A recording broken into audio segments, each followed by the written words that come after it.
मुझे नहीं पता कि कौन तुम्हारे मन में क्या बात भर दिया है, लेकिन तुम्हें ना श्रीमद् भागवत गीता का पाठ करना चाहिए, वो भी अध्याय 1 से पूरी श्रृंखला में करनी चाहिए। अशुभ है, शुभ है, करने से ये होगा वो होगा, इन बातों को मन से निकालो। तुम देखो जो भी लोग अपने क्षेत्र में अच्छा कर रहे हैं ना कहीं वो श्रीमद् भागवत गीता से जुड़े हुए हैं। अगर तुम्हें भी अपने क्षेत्र में सर्वश्रेष्ठ बनना है तो तुम्हें उसका अध्ययन करना होगा और करना भी चाहिए। तुम घबराते क्यों हो? क्यों सबकी बात में आ जाते हो? क्या तुम्हें श्री कृष्ण पर, क्या तुम्हें अपने बाबा पर भरोसा नहीं है? तुम अच्छे ग्रंथ का तुम अच्छे से पठन कर रहे हो तो उसके बदले में तुम्हें पुण्य मिलेगा कि कष्ट मिलेगा? तुम खुद बताओ, पुण्य ही मिलेगा ना।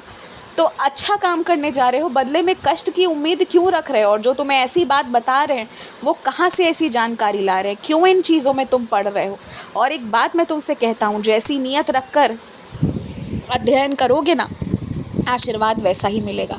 सोच समझ कर करना, अच्छे मन से करना, अच्छे विचार रख कर करना और ये महसूस करना कि प्रभु का आशीर्वाद प्राप्त हो रहा है। बस फिर देखना सब अच्छा हो जाएगा। अभी और मौके मिलेंगे तुम्हें अपने आप को सिद्ध करने के, और तुम ज़रूर तुम आगे बढ़कर हिस्सेदारी लेना। अपने लिए जो अच्छी चीज़ें, जो पुरस्कार, जो अच्छी चीज़ें अपने नाम के साथ जुड़वा सकते हो वो जुड़वाने के लिए प्रयास करना चाहिए। और जो मेरे बच्चे हैं उन्हें घबराना नहीं चाहिए और ना ही किसी के प्रति मन में शत्रुता या दुश्मनी के भाव रखने चाहिए। बिल्कुल नहीं, एकदम आराम से, अच्छे मन से, शांत होकर तुम करो, आगे बढ़ो। जो होगा वो बहुत अच्छा होगा। तुम बस डर बहुत जल्दी जाते हो। और एक और बात, 1.5-2 साल से सोच रहे थे इस गुरुवार को तुम उस काम को शुरू करना, और वो काम अगर बिना मेरी सच्चरित्र के पढ़े तुम शुरू करोगे ना तो फिर से वही होगा कि वो शून्य पे आकर रुक जाएगा, वो हो ही नहीं पाएगा। अगर उस कार्य को पूरा करवाना है, उस कार्य को अच्छे से पूरा करना है, संपूर्ण करना है, अंततः उसे पूरा करना है, तो मेरी सच्चरित्र का पाठ करके मेरे आशीर्वाद लेने के बाद ही उसे शुरू करना। और अब तो तुम्हारे आसपास मैं बैठा भी हुआ हूँ तो तुम्हें मेरे मंदिर आना चाहिए, तुम्हें मेरे दर्शन लेने चाहिए और तुम्हें मेरी उदी का भी सेवन करते रहना चाहिए। जो भी तुम भोजन ग्रहण करते हो ना, पता है इस अन्न को कभी भी किसी को दिखा कर नहीं खाना चाहिए। इसे लोग अक्सर छुपा कर खाते हैं। क्यों?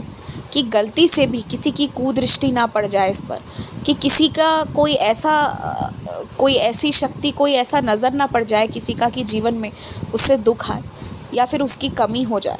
तो तुम जो ये तस्वीरें खींच कर डालते हो ना, तुम सोचो कि उसे कब कौन सा व्यक्ति किस स्थिति में देख रहा है, तुम्हें नहीं पता।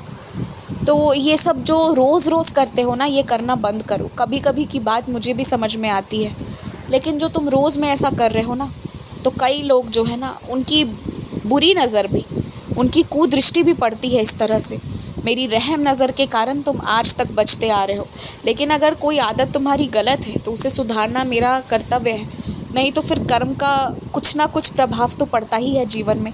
आंशिक प्रभाव ही सही, लेकिन पड़ता तो है। तो इसलिए ना, ये जो खाना खाते हो इसे ढककर छुपा कर खाया जाता है। इसके बारे में पूरी दुनिया में बखान करके नहीं किया जाता। तो इसकी तस्वीरें खींचना और खींचकर इधर उधर डालना बंद करो, ये अच्छी आदत नहीं है। और हो सके ना तो हर दिन किसी भूखे व्यक्ति को भोजन ज़रूर कराओ। इससे मुझे जो प्रसन्नता मिलती है ना, वो कोई और चीज़ में नहीं मिलती। तुम जब किसी छोटे बच्चे को भी अगर खिलाते हो ना, भले वो बच्चा बहुत कुछ ना खाता है, वो शायद 1 पूड़ी ही खाए, वो 2 ही पूड़ी खाए, लेकिन मेरा पेट भरता है उससे। जब उस बच्चे का पेट भरता है तो समझ लो मेरा पेट भरता है और मेरा हृदय प्रफुल्लित हो उठता है। ना मुझे तुमसे सोना चांदी चाहिए और ना किसी और चीज़ की अभिलाषा है। तुम्हें अगर मुझे कुछ देना है ना, तो वो पैसे निकाल कर रखो और इसी तरीके से जो लोग भूखे हैं ना, उन्हें खाना खिलाओ, पेट भर कर खिलाओ।